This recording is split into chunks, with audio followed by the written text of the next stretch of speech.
Hello, जय हिंद सभी को। स्वागत है आप सभी का पुनः आज के इस न्यू वीडियो में, जो कि परमानेंट स्पेशल एजुकेशन वैकेंसी से रिलेटेड है। और ये जो लेटर निकला हुआ है, ये निदेशक प्रारंभिक शिक्षा उत्तराखंड ननौर खेड़ा देहरादून से है। इसका जो विषय है, ये सहायक अध्यापक प्राथमिक विशेष शिक्षा। ये देखिए यहाँ पर विशेष शिक्षा लिखा हुआ है कि नवसृजित पदों पर नियुक्त की कार्यवाही किए जाने के संबंध में। अब कार्यवाही स्टार्ट हो गई है और ये पीडीएफ मैं आपको टेलीग्राम चैनल पर भी प्रोवाइड करा दूंगा। आप टेलीग्राम चैनल का लिंक आपको डिस्क्रिप्शन बॉक्स में मिल जाएगा, आप वहाँ क्लिक करके ज्वाइन हो सकते हैं। कोई सवाल है तो कमेंट कर सकते हैं। ये देखिए सारी चीज़ें इसमें लिखी हुई हैं।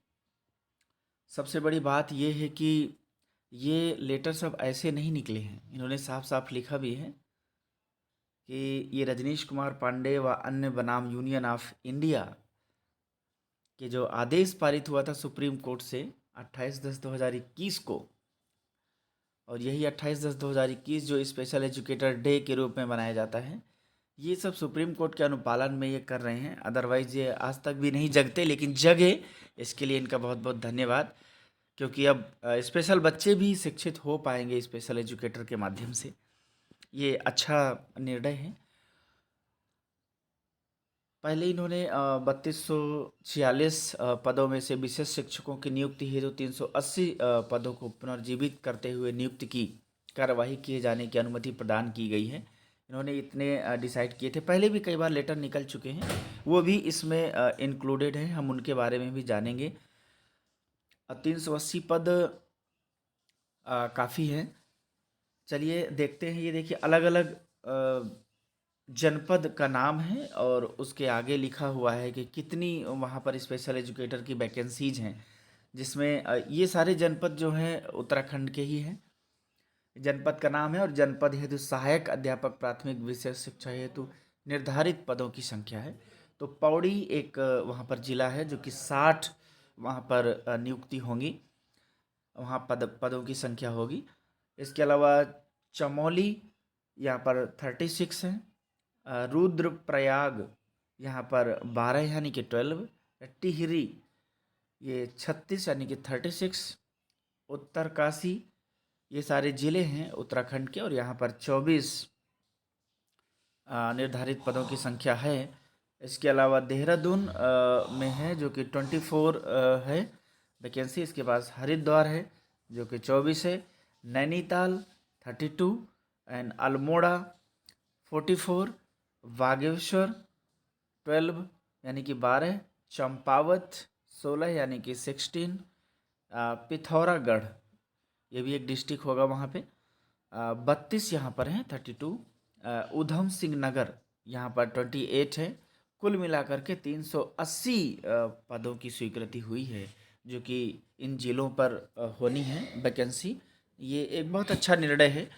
और ये शासनादेश संख्या बहुत सारी जो ये इसमें लिखा हुआ है 109430 वगैरह वगैरह, आप इस पीडीएफ को पूरा पढ़िएगा। दिनांक 25/3/2023 द्वारा सहायक अध्यापक प्राथमिक विशेष शिक्षा की नियुक्ति के संबंध में उत्तराखंड राजकीय प्रारंभिक शिक्षा अध्यापक सेवा नियमावली 2012 में वर्तमान में प्राविधान नहीं होने के दृष्टिगत संशोधन होने तक राज्यांतर्गत प्रारंभिक शिक्षा संवर्ग के राजकीय विद्यालयों में सहायक अध्यापक प्राथमिक विशेष शिक्षा की नियुक्ति प्रक्रिया प्रारंभ किए जाने हेतु प्राविधान निर्धारित करते हुए आवश्यक अग्रेतर कार्यवाही किए जाने की अनुमति प्रदान की गई है। मतलब जब तक फाइनली नहीं हो जाता तब तक भी इतने पद होंगे पूरी तरीके से, और ये बढ़िया है, अच्छा निर्णय है। ये देखिए यहाँ पर इन्होंने सहायक अध्यापक परीक्षा से संबंधित चयन हेतु विज्ञापन है, लेकिन इसको देखिए कि इसमें विज्ञापन प्रकाशन की कोई तिथि नहीं है अभी फ़िलहाल। आएगी वो भी, या हो सकता है कि बाद में देंगे कोई, या हो सकता है कि ऑफलाइन आप भेजना शुरू कर दीजिए इसको। वहाँ पर पहुँचेंगे क्या क्या भेजना है, ये सारी चीज़ें इसमें नियम कानून हैं। इसके अलावा ऑफलाइन आवेदन प्रेषित किए जाने की अंतिम तिथि अभी नहीं आई है, वो भी ऑफलाइन आवेदन प्रेषित करने जाने का पता है, कार्यालय है जिला शिक्षा अधिकारी प्राथमिक शिक्षा। इसके अलावा अलग अलग हैं, आरक्षित पद भी हैं। रिक्तियों की स्थिति, सहायक अध्यापक प्राथमिक विशेष शिक्षा के रिक्त पदों का विवरण निम्नवत है कि जो SC ST OBC WS PH जो डिसेबल्ड है अदर जिसमें आते होंगे उससे रिलेटेड भी हैं। और ये सबसे बड़ी बात है कि वेतन भी आपको नियम के अकॉर्डिंग ही मिलेगा। जो वेतनमान है लेवल 6 जो वहाँ पर नियम लागू होंगे, जो 35,400 से 1,12,400 तक। ये ऐसे ही स्थायी उत्तराखंड राज्य के ऐसे स्थायी निवासी जिसने भारत में विधि द्वारा स्थापित विश्वविद्यालय से स्नातक की उपाधि उत्तीर्ण की हो, यानी कि यहाँ पर पात्रता इन्होंने दे रखी है उत्तराखंड राज्य के ऐसे स्थायी निवासी। इसके अलावा आप पूरा इसको मैं बता रहा हूँ, ध्यान से सुनिएगा। इन्होंने शासनादेश संख्या इतने बटे इतने दिनांक 25/3/2023 के अनुसार भारतीय पुनर्वास परिषद जो RCI द्वारा मान्यता प्राप्त D.Ed विशेष शिक्षा अथवा B.Ed विशेष शिक्षा अथवा RCI द्वारा मान्यता प्राप्त समकक्ष डिप्लोमा प्रशिक्षण उपाधि प्राप्त की हो तथा राष्ट्रीय अध्यापक शिक्षा परिषद द्वारा निरूपित मार्गदर्शी सिद्धांतों के अधीन राज्य सरकार या केंद्र सरकार द्वारा आयोजित अध्यापक पात्रता परीक्षा प्रथम उत्तीर्ण हो, मूल अंक पत्र प्रस्तुत करने पर ही नियुक्ति पत्र निर्गत किया जाएगा। यानी कि पूरी तरीके से आपको अपना अंक पत्र प्रस्तुत करना होगा जो आपने पास किया है वहाँ पर। इस प्रकार विशेष आवश्यकता वाले बच्चों के शिक्षण हेतु नियुक्त होने वाले सहायक अध्यापक प्राथमिक विशेष शिक्षक को नियुक्ति के उपरांत NCTE द्वारा मान्यता प्राप्त प्राथमिक शिक्षा में 6 मंथ यानी कि 6 महीने का सेतु पाठ्यक्रम जो ब्रिज कोर्स होता है आवश्यक रूप से पूरा करना होगा। यानी कि 2 साल में नहीं करेंगे तो हो सकता है हटा भी दें, ये भी चांसेस हैं पूरे। इसके अलावा उत्तराखंड शासन कार्मिक एवं सतर्कता अनुभाग के कार्यालय ज्ञापन इतना इतना इतना से उत्तराखंड लोक सेवा आयोग की परिधि के अंतर्गत ये सारी चीज़ें अभ्यर्थी पात्र होंगे। सीधी भर्ती के पदों पर भर्ती हेतु तो आवेदन करने के लिए वही अभ्यर्थी पात्र होगा जिसने अपनी हाई स्कूल एवं इंटरमीडिएट एवं इसके समकक्ष स्तर की शिक्षा उत्तराखंड राज्य में स्थित मान्यता प्राप्त संस्थानों से प्राप्त की हो। परंतु यह कि सैनिक या अर्धसैनिक दलों के कार्यरत तथा राज्य सरकार अथवा उसके अधीन स्थापित किसी राजकीय अर्थशासकीय संस्था में नियमित पदों पर नियमित रूप से नियुक्त कर्मी एवं केंद्र सरकार अथवा केंद्र सरकार के सार्वजनिक उपक्रमों में नियमित पदों पर नियमित रूप से उत्तराखंड में कार्यरत ऐसे कर्मी जिनकी सेवाएं उत्तराखंड से बाहर स्थानांतरित नहीं हो सकती हों, स्वयं अथवा उनकी पत्नी जैसी भी स्थिति हो, उनके पुत्र पुत्री राजधानी स्वामी। यानी कि सबसे बड़ी बात है कि आपको निवासी होना पड़ेगा। जब हाई स्कूल इंटर ये सारी चीज़ें उत्तराखंड राज्य से होना चाहिए तो इसका मतलब फिर वहीं के लोगों के लिए है, या अन्य राज्य अप्लाई नहीं कर सकते हैं। अभी तक तो इसमें ऐसा है लेकिन उनके लिए है जो राजकीय और अशासकीय सैनिक अर्धसैनिक बलों पर कार्यरत हैं। तो उनकी वजह से कई बार ऐसे होता है कि अपने परिवार के साथ बाहर रह रहे हैं और जैसे आजकल सैनिक स्कूल होते हैं तो उनमें उनके बच्चे बच्चियां पढ़ रहे हैं, हाई स्कूल इंटर किए हैं, तो उनको वो पात्र होंगे आवेदन है तो, क्योंकि उनकी मजबूरी है कि उनका जो रहने वाले तो उनके पिताजी उत्तराखंड के हैं, लेकिन उनकी मजबूरी थी कि उन्होंने जॉब के चक्कर में या सेना में हैं तो वो इस तरीके से बाहर रहे तो उनको पात्रता मिलेगी। इसके अलावा आरक्षित वर्गों के अभ्यर्थियों तथा अन्य ऐसी श्रेणियों के अभ्यर्थियों को आरक्षण या भर्ती की समय प्रवृत्त राज्य सरकार के शासनादेशों के अनुसार अनुमान्य होगा। यानी कि ऐसा नहीं है कि किसी को भी कुछ मिल जाएगा, जो भी नियम कानून होगा उसी के अकॉर्डिंग होगा। जो आपकी आयु है 1 जनवरी 2023 को अभ्यर्थी की आयु 21 वर्ष से कम तथा 42 वर्ष से अधिक ना हो, यानी कि 21 वर्ष से कम नहीं होनी चाहिए, 21 वर्ष हो या उससे अधिक हो, या फिर 42 वर्ष से अधिक ना हो, 21 और 42 के बीच में हो तो ठीक है। जो अभ्यर्थी विज्ञापन की शर्तों के अनुसार पात्र नहीं पाए जाएंगे उनका अभ्यर्थन निरस्त कर दिया जाएगा तथा नियुक्त हेतु कोई दावा मान्य नहीं किया जाएगा। इसका मतलब सीधी सी बात है अब वहीं के लोगों का ही होगा। अभ्यर्थियों द्वारा आवेदन पत्र के सभी स्तंभ स्पष्टता पूर्ण रूप से भरे होने चाहिए, जितनी भी सारी चीज़ें हैं। एक बार आसपास के लोग हैं तो आप ज़रूर जा कर के एक बार ऑफिस में भी संपर्क कर सकते हैं, ये चीज़ें आपको और भी पूरी जानकारी मिल जाएगी। वैसे इसमें सारी चीज़ें लिखी हुई हैं। इसके अलावा इन्होंने ये भी किया है कि अस्पष्ट संदिग्ध तथा भ्रामक होने की दशा में आवेदन पत्र अस्वीकृत कर दिया जाएगा। पता चले आपने ऐसे लिखा है जो समझ में ही नहीं आ रहा है। सेवा में किसी पद पर नियुक्ति के लिए ऐसा पुरुष अभ्यर्थी पात्र नहीं होगा जिसकी एक से अधिक पत्नियां जीवित हों, या ऐसी महिला अभ्यर्थी पात्र न होगी जिसे ऐसे पुरुष से विवाह किया हो जिसकी पहले से एक पत्नी जीवित हो। परंतु यह कि सरकार किसी व्यक्ति को इस नियम के प्रवर्तन से छूट दे सकती है यदि उसका यह समाधान हो कि ऐसा करने के लिए विशेष कारण विद्यमान है। ये भी बड़ा कारण है कि कोई पुरुष है, उसकी एक से अधिक पत्नियां हों, या महिला है, ऐसे हो कि किसी की शादी की हो, उससे पहले से कोई पत्नी हो, तो ऐसे में उसको ऐसे सिस्टम नहीं होगा। बट सरकार चाहेगी तो ये छूट हो सकती है, बट वैसे नियम इसमें लिखा है कि नहीं होगा।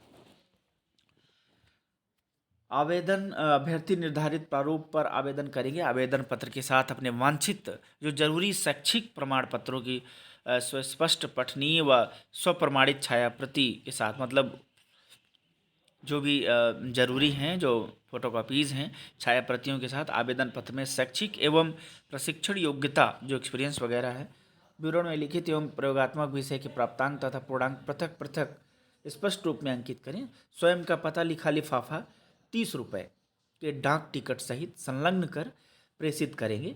चयन समिति द्वारा अभ्यर्थियों के आवेदन पत्र की अंकनाओं व संलग्न शैक्षिक प्रशिक्षण व अन्य प्रमाण पत्रों की जांच संबंधित के मूल अभिलेखों से की जाएगी। मतलब ऐसा नहीं है कि आपने फोटोकॉपी भेज दी उसी से हो जाएगा। डॉक्यूमेंट्स वेरिफिकेशन के लिए भी बुलाएंगे आपको। संबंध में पृथक से विज्ञप्ति के माध्यम से अवगत भी कराया जाएगा आपको, क्योंकि डायरेक्ट रिक्रूटमेंट है। अंतिम तिथि पूर्ण रूप से भरे हुए आवेदन पत्र पंजीकृत स्पीड पोस्ट द्वारा डाक दिनांक इतने 5:30 तक जिला अधिकारी इतने तक के कार्यालय में स्वीकार किए जाएंगे। जो जिस मतलब आप जिस दिन से भर रहे हैं स्पीड पोस्ट का, द्वारा दिनांक 5:30 तक जिला शिक्षा अधिकारी के कार्यालय में स्वीकार किया जाएगा। नियत तिथि एवं समय के पश्चात प्राप्त कोई भी आवेदन पत्र स्वीकार नहीं होगा, क्योंकि इन्होंने अभी तक ऐसी तिथि निकाली नहीं है। तो साधारण डाक, कोरियर, दस्ती से प्राप्त आवेदन पत्र किसी भी समय स्वीकार नहीं होंगे, ये ध्यान रखिएगा। मतलब साधारण डाक से मत भेजिएगा, कोरियर से मत भेजिएगा, दस्ती वगैरह से। आवेदन पत्र के ऊपर लिफाफे पर मोटे अक्षरों में सहायक अध्यापक प्राथमिक विशेष शिक्षा संबंधित जनपद का नाम हेतु आवेदन पत्र विज्ञप्ति संख्या सहित अवश्य अंकित करें। डाकघर द्वारा किए गए विलंब हेतु अध्योहस्ताक्षरी का कार्यालय उत्तरदायी नहीं होगा। बिल्कुल, मतलब वो लेट करेगा तो नहीं हो सकता है, नहीं तो आप डायरेक्ट पहुंचा दीजिए। कोरियर वगैरह से मत भेजिएगा जल्दी के चक्कर में। बाकी और भी सारी चीज़ें हैं। ये देखिए पत्र है, यहाँ पर आप अपना हिंदी में नाम, अंग्रेजी में नाम, कैपिटल अक्षरों में अंग्रेजी में भरिएगा। यहाँ आपका फ़ोटो लग जाएगा। पिता का नाम हिंदी में, पति का नाम विवाहित महिला हेतु अगर है तो। जन्म तिथि हाई स्कूल प्रमाण पत्र के अनुसार, यानी कि आपका हाई स्कूल जो प्रमाण पत्र है 10th का, उसी के अकॉर्डिंग आपका डे, मंथ और जो ईयर है वो भरेंगे। डेट ऑफ बर्थ में शब्दों में भी भरेंगे। गृह जनपद का नाम व पता थाना सहित, यहाँ थाना भी डालेंगे। पत्र व्यवहार का पता थाना सहित। टेलीफोन नंबर यदि हो, एसटीडी कोड सहित अगर है तो। मोबाइल नंबर यदि हो तो, मोबाइल नंबर तो होगा ही सबके पास। लिंक कोड क्या है कि जैसे यहाँ पर 1 या 2 यहाँ पर लिखना है कि महिला 1 पुरुष 2, यानी कि एक कोड है। आरक्षण कोड सामान्य 1, अनुसूचित जाति 2, यहाँ पर कोड सिर्फ भर देना है आपको। ये कोड लिखे हुए हैं, जैसे सामान्य का 1, अनुसूचित जाति का 2, अनुसूचित जनजाति का 3, अन्य पिछड़ा वर्ग का 4, आर्थिक रूप से कमजोर वर्ग ईडब्ल्यूएस वाले जो होते हैं 5। क्षैतिज आरक्षण कोड है, जो दिव्यांग हैं, स्वतंत्रता संग्राम सेनानी हैं, इन सब के कोड भी लिखे हुए हैं। 7 नंबर उसी में इन्होंने दे दिया है। बाकी अभ्यर्थी की अध्यापक पात्रता परीक्षा जो होनी चाहिए, इन्होंने अध्यापक पात्रता परीक्षा मांगी है। सेंट्रल सीटेट का शायद नहीं मांगा है, या हो सकता है कि बाद में और भी इन्होंने जारी करें। हाई स्कूल का यहाँ डेटा भरना है। इंटरमीडिएट, स्नातक, बीएड विशेष शिक्षा या डीएड विशेष शिक्षा जो आरसीआई द्वारा मान्यता प्राप्त हो। इसमें आपके थ्योरी के नंबर भी भरने हैं और प्रयोगात्मक के भी भरने हैं। बोर्ड का नाम भी सेम ही होगा। अध्यापक पात्रता परीक्षा जो होनी चाहिए वो 1 से 5 तक की होनी चाहिए, जो एलिजिबिलिटी टेस्ट होता है, ये ध्यान रखेंगे। बाकी संलग्न क्या क्या लगा रहे हैं, तो उसमें पहले में जैसे मान लीजिए कि यहाँ पर लिख दिया हाई स्कूल की मार्कशीट।